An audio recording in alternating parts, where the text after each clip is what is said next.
আকাশবাণী আগরতলা। স্থানীয় সংবাদ পড়ছি চন্দন লেখাপাল। এখনকার বিশেষ বিশেষ খবর হলো, স্বরাষ্ট্রমন্ত্রী অমিত শাহ আজ ভার্চুয়ালভাবে আগরতলার স্বামী বিবেকানন্দ ময়দানে নিয়োগপত্র প্রদান করেন। মুখ্যমন্ত্রী অধ্যাপক ড মানিক সাহা বলেছেন, রাজ্য সরকার 2018-2019 অর্থবছর থেকে চলতি বছরের জানুয়ারি মাস পর্যন্ত বিভিন্ন পদে 16,451 জনকে নিয়োগ করেছে। সংসদের উভয় কক্ষের যৌথ অধিবেশনে রাষ্ট্রপতি দ্রৌপদী মুর্মুর ভাষণের ওপর ধন্যবাদ প্রস্তাবটি লোকসভায় গৃহীত। 38তম জাতীয় গেমসের ষষ্ঠ দিনের শেষ খবর পাওয়া পর্যন্ত কর্ণাটক তালিকার শীর্ষে। এবারে আসছি বিস্তারিত সংবাদে। স্বরাষ্ট্রমন্ত্রী অমিত শাহ আজ ভার্চুয়ালভাবে আগরতলার স্বামী বিবেকানন্দ ময়দানে নিয়োগপত্র প্রদান করেন। আজ স্বাস্থ্য দপ্তরে ফার্মাসিস্ট, ল্যাব টেকনিশিয়ান এবং রাজ্য সরকারের বিভিন্ন দপ্তরে জেআরবিটি কর্তৃক মাল্টিটাস্কিং স্টাফ পদে 2,806 জনকে নিয়োগপত্র দেওয়া হয়। অনুষ্ঠানে স্বরাষ্ট্রমন্ত্রী বলেন, ত্রিপুরার সর্বাঙ্গীন বিকাশের জন্য প্রধানমন্ত্রী নরেন্দ্র মোদী ও ত্রিপুরা সরকার ধারাবাহিকভাবে কাজ করে চলেছে। 2806 युवाओं को आज सरकारी नौकरी देकर उनके जीवन में एक नई शुरुआत करने का और त्रिपुरा के विकास के साथ जोड़ने का मौका दिया है। मैं फिर से एक बार ये 2806 सभी सफल उम्मीदवारों को बहुत बहुत बधाई देता हूं। তিনি বলেন, ত্রিপুরা এখন স্বাস্থ্য, যোগাযোগ থেকে শুরু করে গুরুত্বপূর্ণ ক্ষেত্রগুলিতে অভূতপূর্ব উন্নতি করেছে। স্বরাষ্ট্রমন্ত্রী আরও বলেন, ত্রিপুরা এখন সম্পূর্ণভাবে সন্ত্রাসমুক্ত অঞ্চল হিসেবে স্বীকৃতি পেয়েছে, ফলে উন্নয়নের ধারা অব্যাহত রয়েছে। তিনি বিগত সরকারের আমলে চাকুরি ক্ষেত্রে স্বজন পোষণের অভিযোগ করে বলেন, বর্তমান সরকার গঠন হওয়ার পর সম্পূর্ণ দুর্নীতিমুক্ত ও স্বচ্ছতা বজায় রেখে নিয়োগ প্রক্রিয়া চলছে। অমিত শাহ উত্তর পূর্বাঞ্চল নিয়ে বলতে গিয়ে জানান, প্রধানমন্ত্রী নরেন্দ্র মোদীর নেতৃত্বে উত্তর পূর্বাঞ্চল বিকাশের পথে অগ্রসর হয়েছে। তিনি বলেন, গত 10 বছর উত্তর পূর্বাঞ্চলে কেন্দ্রীয় মন্ত্রীরা সফর করেছেন এবং বহু যুগান্তকারী সিদ্ধান্ত গ্রহণ করা হয়েছে। তিনি বলেন, আজকের অনুষ্ঠানে একটি যুগ পরিবর্তনের কর্মসূচি। তিনি আরও বলেন, নিয়োগ প্রাপকরা বিকশিত ভারত ও বিকশিত ত্রিপুরা গঠনের প্রক্রিয়াতে আজ যুক্ত হয়ে যাবেন। जमाने में लैंड लॉक स्टेट के नाम से त्रिपुरा को जाना जाता था, आज लैंड लिंक स्टेट के रूप में जाना जाता है और त्रिपुरा के सर्वांगीण विकास के लिए एयरपोर्ट से लेकर रोड से लेकर जल संचय और इरिगेशन के लेकर कई सारे इनिशिएटिव भारत सरकार और त्रिपुरा सरकार ने दिए हैं।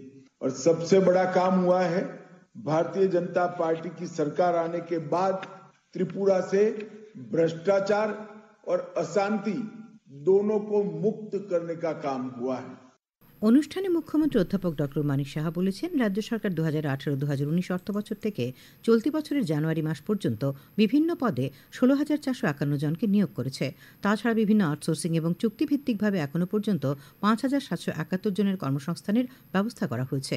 তিনি বলেন, গত 3 বছরে ইন্ডাস্ট্রিয়াল ডেভেলপমেন্ট কর্পোরেশনের অন্তর্গত বিভিন্ন ইন্ডাস্ট্রিয়াল এস্টেটে 1,617 জনকে নিয়োগ করা হয়েছে। 2018-2019 অর্থবছর থেকে আগরতলা, ধর্মনগর, কৈলাস শহরে মডেল ক্যারিয়ার সার্ভিস সেন্টারের মাধ্যমে এখনও পর্যন্ত 98টি নিয়োগ মেলা হয়েছে। এর মাধ্যমে 2,135 জনকে বেসরকারি সংস্থায় নিয়োগ করা হয়েছে। জেআরবিটির মাধ্যমে 2023 সালের ডিসেম্বর মাসে 35টি দপ্তরে গ্রুপ সি পদে 1,980 জনকে নিয়োগ করা হয়েছে। মুখ্যমন্ত্রী বলেন, রাজ্য সরকার স্বচ্ছতা বজায় রেখে স্বচ্ছ নিয়োগ নীতি প্রণয়ন করে ধারাবাহিক নিয়োগ প্রক্রিয়া চালু রেখেছে। রাজ্য সরকারের যে ঘোষিত নীতি, সেই অনুযায়ী বেকারদের সরকারি চাকরি প্রদান ও পাশাপাশি কর্মসংস্থানের লক্ষ্যে বিভিন্ন উদ্যোগ আমরা অব্যাহত রেখেছি। স্বচ্ছতার সাথে যাতে স্বচ্ছ নিয়োগ নীতি প্রণয়ন করে সরকারি চাকরিতে নিয়োগ প্রক্রিয়া সেটা ধারাবাহিকভাবে আমাদের সরকারের মাধ্যমে সেটা চলছে। বেকারদের কর্মসংস্থানের ব্যাপারে বর্তমান সরকার প্রয়োজন অনুযায়ী প্রতিটি সরকারি দপ্তরে নিয়োগ অব্যাহত রয়েছে। অনুষ্ঠানে মন্ত্রিসভার সদস্যগণ, মুখ্য সচিব জে কে সিনহা, তথ্য সংস্কৃতি দপ্তরের সচিব পি কে চক্রবর্তী প্রমুখ উপস্থিত ছিলেন। নতুন দিল্লির ন্যাশনাল ডিফেন্স কলেজের এক প্রতিনিধি দল আজ আগরতলায় রাজভবনে রাজ্যপাল ইন্দ্রসেনা রেড্ডি নাল্লুর সঙ্গে সৌজন্যমূলক সাক্ষাতে মিলিত হন। দলের নেতৃত্বে ছিলেন ন্যাশনাল ডিফেন্স কলেজের সেক্রেটারি ব্রিগেডিয়ার রাজেশ রমন। রাজ্যপাল প্রতিনিধিদের সম্বর্ধনা জানিয়ে ত্রিপুরার সমৃদ্ধ সংস্কৃতি, ইতিহাস, ঐতিহ্য এবং ভৌগোলিক অবস্থান তুলে ধরেন। ন্যাশনাল ডিফেন্স কলেজের আধিকারিকরাও ত্রিপুরা সফরে তাদের অভিজ্ঞতার কথা তুলে ধরেন। প্রতিনিধি দলে পদাতিক, বায়ুসেনা, নৌসেনার আধিকারিকগণ সহ অস্ট্রেলিয়া, মায়ানমার, ইন্দোনেশিয়া, মালদ্বীপ এবং তানজানিয়ার প্রতিনিধিরাও ছিলেন। খবর প্রচারিত হচ্ছে আকাশবাণীর আগরতলা কেন্দ্র থেকে। আকাশবাণী সংবাদের আপডেট পেতে লগ ইন করুন www.newsonair.com এবং নিউজ অন এআইআর অ্যাপ এবং টুইটার ও ফেসবুক প্ল্যাটফর্মে এআইআর নিউজ অ্যালার্টসে। ইউটিউবে লক্ষ্য রাখুন নিউজ অন এআইআর অফিসিয়ালে। তাছাড়াও আকাশবাণী আগরতলার সংবাদ আপডেট পেতে দেখুন টুইটার বা এক্স হ্যান্ডেলে আকাশবাণী নিউজ আগরতলা, ফেসবুকে এআইআর নিউজ আগরতলা এবং ইউটিউবে আকাশবাণী নিউজ আগরতলা। সংসদের উভয় কক্ষে যৌথ অধিবেশনে রাষ্ট্রপতি দ্রৌপদী মুর্মুর ভাষণের উপর ধন্যবাদ প্রস্তাবটি লোকসভায় গৃহীত হয়েছে। প্রধানমন্ত্রী নরেন্দ্র মোদীর উত্তরের পর গতকাল ধ্বনিভোটে প্রস্তাবটি গৃহীত হয়। ধন্যবাদ প্রস্তাবের উপর সংসদে বিতর্কের জবাবে প্রধানমন্ত্রী সংবিধানে অন্তর্ভুক্ত মূল্যবোধগুলিকে শক্তিশালী করার জন্য তাঁর সরকারের অটল প্রতিশ্রুতি তুলে ধরেন। রাষ্ট্রপতির ভাষণে সংবিধানের ৭৫ বছর পূর্তির বিষয়ে বিস্তারিত আলোচনা করা হয়েছে। সেই কথা উল্লেখ করে প্রধানমন্ত্রী জোর দিয়ে বলেন যে সংবিধানের অনুচ্ছেদগুলির পাশাপাশি এর চেতনাকে অবশ্যই পালন করতে হবে। প্রধানমন্ত্রী বলেন যে তাঁর সরকার উচ্চাকাঙ্ক্ষী ভারত গড়ে তোলার জন্য কৃত্রিম বুদ্ধিমত্তার শক্তিকে কাজে লাগাচ্ছে। তিনি বলেন সরকার দেশের ৩ কোটি নারীকে লক্ষপতি দিদি হিসেবে গড়ে তুলতে প্রতিশ্রুতিবদ্ধ। তিনি আরও বলেন সরকার ন্যূনতম সহায়ক মূল্য বৃদ্ধি করে এবং প্রধানমন্ত্রী কিষাণ সম্মান নিধি প্রকল্পের আওতায় আর্থিক সহায়তা প্রদান করে কৃষকদের কল্যাণে কাজ করছে। তিনি বলেন যুবকদের জন্য লক্ষ লক্ষ কর্মসংস্থানের সৃষ্টি করার জন্য সরকার কাজ করে চলেছে। এবার মহাকুম্ভের খবর।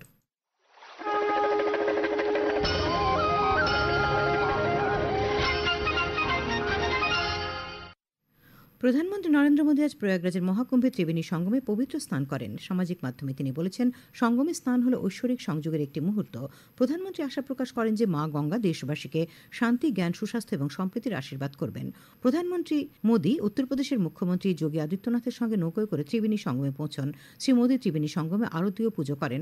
উল্লেখ্য ভারতের আধ্যাত্মিক ও সাংস্কৃতিক ঐতিহ্যের প্রচার ও সংরক্ষণের জন্য সরকারের প্রতিশ্রুতি অনুসারে প্রধানমন্ত্রী তীর্থস্থানগুলিতে পরিকাঠামো ও সুযোগ সুবিধা বৃদ্ধির জন্য ধারাবাহিকভাবে সক্রিয় পদক্ষেপ নিয়েছেন। কেন্দ্রীয় মন্ত্রী কিরেন রিজিজু আজ সকালে মহাকুম্ভে পবিত্র স্নান করেন। এখনও পর্যন্ত ৩৯ কোটিরও বেশি ভক্ত ত্রিবেণী সঙ্গমে মহাকুম্ভে পবিত্র স্নান করেছেন।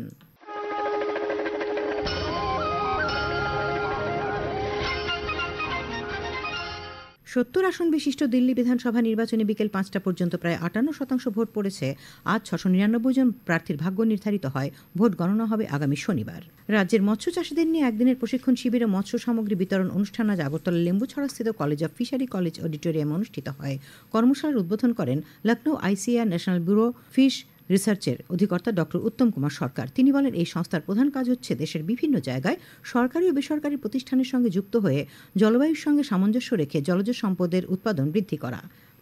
বেসিক উদ্দেশ্যই হচ্ছে যে টেকনোলজিক্যাল যে ডেভেলপমেন্ট হচ্ছে মাছের ক্ষেত্রে, মৎস্য উৎপাদনের ক্ষেত্রে হোক, মাছের রোগ মোকাবিলা করার জন্য হোক, বা মাছের সিড কোয়ালিটি ইমপ্রুভ করার জন্য হোক, বা মাছের জেনেটিক যে ক্যারেক্টার সেটাকে যাতে গুণগত মান সেটার কি আছে পরিবেশের প্রাকৃতিক এতে, তো এই যে নানা ধরনের নতুন নতুন যে টেকনোলজি যেগুলো দরকার ফিশারিজ ডেভেলপমেন্ট করতে গেলে বা কনজারভেশন করতে গেলে, তো আমাদের যে রাষ্ট্রীয় মৎস্য আনুবংশিক সংশোধন ব্যুরো যেটা লখনৌতে আছে বিগত ৪০ বছর ধরে এর উপরে গবেষণা করে চলেছে। এবং অনুষ্ঠানে স্বাগত ভাষণে লেম্বুছড়া কলেজ অব ফিশারির ডিন ডক্টর এবি প্যাটেল বলেন রাজ্যে মাছের চাহিদার তুলনায় উৎপাদনের ঘাটতি রয়েছে, তাই পূরণের লক্ষ্যে কাজ করছে রাজ্য সরকার।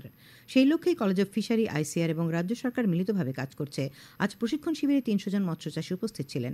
তাদের হাতে মৎস্য উৎপাদনের বিভিন্ন সামগ্রী তুলে দেওয়া হয়। উপস্থিত ছিলেন রাজ্য সরকারের প্রাক্তন সচিব দেবাশিস বসু, টেকনো ইন্ডিয়া ইউনিভার্সিটির আগরতলার vice chancellor doctor Aril Saha, ICR এর বিজ্ঞানী বিশ্বজিৎ দাস। বিরোধী দলনেতা জিতেন্দ্র চৌধুরী আজ সাবরুম বিধানসভা কেন্দ্রের সাবরুমের সবজি বাজার ও দোলবাড়ি গ্রাম পঞ্চায়েতের গাংফেরা এলাকা পরিদর্শন করেন। বিধায়ক এলাকা উন্নয়ন তহবিলের ১০ লক্ষ টাকায় সাবরুমের সবজি বাজার শেড এবং ২১ লক্ষ টাকায় গাংফেরা বৌদ্ধ মন্দিরে কমিউনিটি হলের নির্মাণ কাজের অগ্রগতির বিষয়ে খোঁজ খবর নেন তিনি। খেলার খবর। উত্তরাখণ্ডে অনুষ্ঠিত ৩৮তম জাতীয় গেমসের ৬ষ্ঠ দিনের শেষ খবর পাওয়া পর্যন্ত মোট ১৯৯টি স্বর্ণপদকের ফয়সালা হয়েছে। এর মধ্যে ২৮টি স্বর্ণপদক নিয়ে কর্ণাটক তালিকার শীর্ষে রয়েছে। ২৭টি স্বর্ণপদক নিয়ে সার্ভিসেস স্পোর্টস কন্ট্রোল বোর্ড দ্বিতীয় স্থানে এবং ১৭টি স্বর্ণপদক নিয়ে মধ্যপ্রদেশ তৃতীয় স্থানে উঠে এসেছে। এদিকে গেমসে মহিলাদের ফুটবলে ফাইনালে ওড়িশা ও হরিয়ানা পরস্পরের মুখোমুখি হবে। উপজাতি কল্যাণ দপ্তরের উদ্যোগে রাজ্যের উপজাতি ছাত্রাবাসগুলির মধ্যে আয়োজিত ভগবান বিরসা মুন্ডা ফুটবল প্রতিযোগিতা আজ থেকে আগরতলায় শুরু হয়েছে। পর্যটনমন্ত্রী সুশান্ত চৌধুরী আসরের উদ্বোধন করেন। অনুষ্ঠানে উপজাতি কল্যাণমন্ত্রী বিকাশ দেববর্মা এবং আগরতলা পুর নিগমের মেয়র দীপক মজুমদার উপস্থিত ছিলেন। আসরের উদ্বোধনী খেলা হয় মেয়েদের বিভাগে। এতে গোমতী জেলা দল ৯-০ গোলে ঊনকোটি জেলাকে হারিয়ে দেয়। আগামী ৮ই ফেব্রুয়ারি পর্যন্ত আসর চলবে। শেষ করার আগে খবরের বিশেষ অংশগুলি আর একবার। স্বরাষ্ট্রমন্ত্রী অমিত শাহ আজ ভার্চুয়ালভাবে আগরতলার স্বামী বিবেকানন্দ ময়দানে নিয়োগপত্র প্রদান করেন। মুখ্যমন্ত্রী অধ্যাপক ডক্টর মানিক সাহা বলেছেন, রাজ্য সরকার 2018-2019 অর্থবছর থেকে চলতি বছরের জানুয়ারি মাস পর্যন্ত বিভিন্ন পদে 16,451 জনকে নিয়োগ করেছে। সংসদের উভয় পক্ষে যৌথ অধিবেশনে রাষ্ট্রপতি দ্রৌপদী মুর্মুর ভাষণের উপর ধন্যবাদ প্রস্তাবটি লোকসভায় গৃহীত হয়েছে। 38তম জাতীয় গেমসের ষষ্ঠ দিনের শেষ খবর পাওয়া পর্যন্ত কর্ণাটক শীর্ষে রয়েছে। স্থানীয় সংবাদ আজকের মতো এখানে শেষ হলো।